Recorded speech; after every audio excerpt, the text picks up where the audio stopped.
তো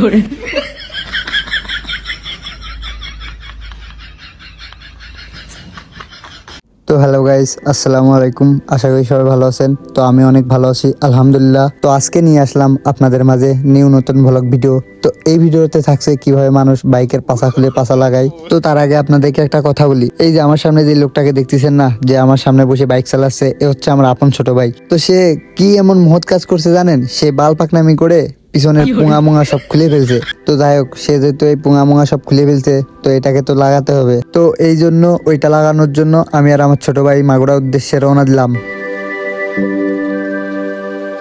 তো এরপর কিছু পথ আসার পরে আমার হাতটা অবাস হয়ে গেলো, কারণ এই যে বাইকের যে পিছনের যে পুঙা, এটা আসলে অনেক ভারী, যার কারণে হাতটা অবাস হয়ে গেছিল। তো যাই হোক, এটা কোনো ব্যাপার না। এরপর আপনারা আমার এই ভিডিওর ডান পাশে যে বিল্ডিংটা দেখতেছেন না, এটা হচ্ছে নতুন ট্রাক টার্মিনাল। তার একটু আগেই বাম সাইডে দেখেন রামনগর হাইওয়ে থানা মাগুরা। তবে আপনাদেরকে একটা কথা বলি, যারা এই জায়গাটা চিনেন না তাদের উদ্দেশ্যে বলতেছি, আপনারা অবশ্যই আপনাদের নিজেদের লাইসেন্স করবেন এবং আপনাদের গাড়ির কাগজ করবেন, যাতে আপনারা এই পথ দিয়ে আসলে আপনাদের কোনো অসুবিধা না হয়। শুধু এই পথটা না, বাংলাদেশের যে কোনো প্রান্তেই গেলে যাতে আপনাদের অসুবিধা না হয়, এই জন্য আপনারা এই দিকটা খেয়াল রাখবেন, ঠিক আছে? আর অবশ্যই হেলমেট পরে বাইক রাইড করবেন, কারণ বিপদের কথা বলা যায় না, কখন কি দুর্ঘটনা হয়ে যায় এটা শুধু আল্লাহ পাকই ভালো জানেন। তারপরেও নিজেদের সতর্কতা নিজেদেরকে নিয়ে চলতে হবে। প্রিয় দর্শক, আপনাদের সাথে কথা বলতে বলতেই আমরা মাগুরা মডেল মসজিদের সামনে চলে আসছি। মাগুরার এই মডেল মসজিদটা অনেকেই চিনেন, আবার অনেকেই চিনেন না। তো যারা চিনেন না বা যারা দেখেন নাই, তারা আজকে আমার এই ভিডিওর মাধ্যমে দেখে নিয়েন।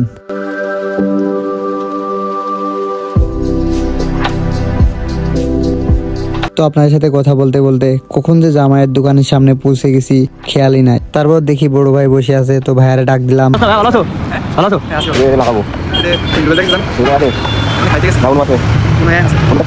তো ভাইয়ারে জিজ্ঞেস করলাম যে জামাই কোথায়, তো বললো জামাই বাড়ি খাইতে গেছে। তো এই কারণে আমরা রাজীব ভাইয়ের দোকানে চলে যাচ্ছি। তো সেখানে অনু ভাইও আছে। তো চলেন দর্শক, আর কথা না বলে চলে যাওয়া যাক।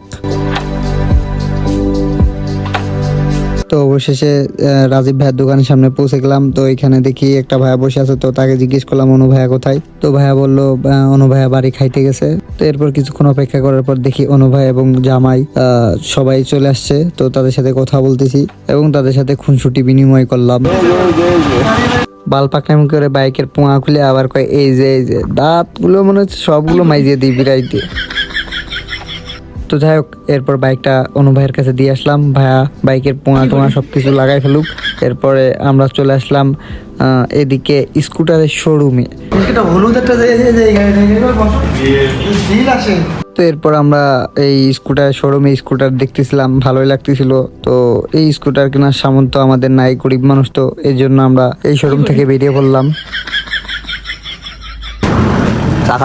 তো এরপর অনেকক্ষণ বসে থাকতে থাকতে আর ভালো লাগতেছে না, এই জন্য চায়ের অর্ডার দিলাম, না সরি চা না, দুধ চার অর্ডার দিলাম। তারপর দুধ চা দিয়ে গেল। তারপর খাইতে খাইতে দেখি দুধ চা ফুরাই গেছে। এটা কোনো কথা? তো এরপর দুধ চা খাওয়া শেষ করে আমরা অনু ভাইয়ের কাছে চলে আসলাম। তো এসে দেখি ভাইয়া বাইকের পোঙা মোঙা সব লাগাই ফেলছে। তো গাইস, আজকের মতো ভিডিওটা এই পর্যন্তই শেষ। আর হ্যাঁ, আপনাদেরকে অনেক অনেক ধন্যবাদ আমার এই ভিডিওটা শেষ পর্যন্ত দেখার জন্য। আর হ্যাঁ, আপনাদেরকে একটা কথা বলি, শখের বয়সে মানুষ অনেকে অনেক কিছু করে, তেমনি আমার ছোট ভাই বাইকের পিছন খুলে ফেলছে, মানে বাইকের পোঙা খুলে ফেলছে আর কি। যাই হোক, শুধু সে না, তার মতো হাজার হাজার বাইক লাভাররা বাইকের পিছন খুলে ফেলা দেয়, মানে বাইকের পোঙা খুলে ফেলা দেয়। আর হ্যাঁ, আপনাদেরকে সর্বোচ্চ বিনোদন দেওয়ার চেষ্টা করছি। যদি ভিডিওটা ভালো লাগে থাকে তাহলেও কমেন্ট করবেন, আর যদি খারাপ লাগে তাও কমেন্ট করবেন। আর সবাই ভালো থাকবেন, সুস্থ থাকবেন। আল্লাহ হাফেজ।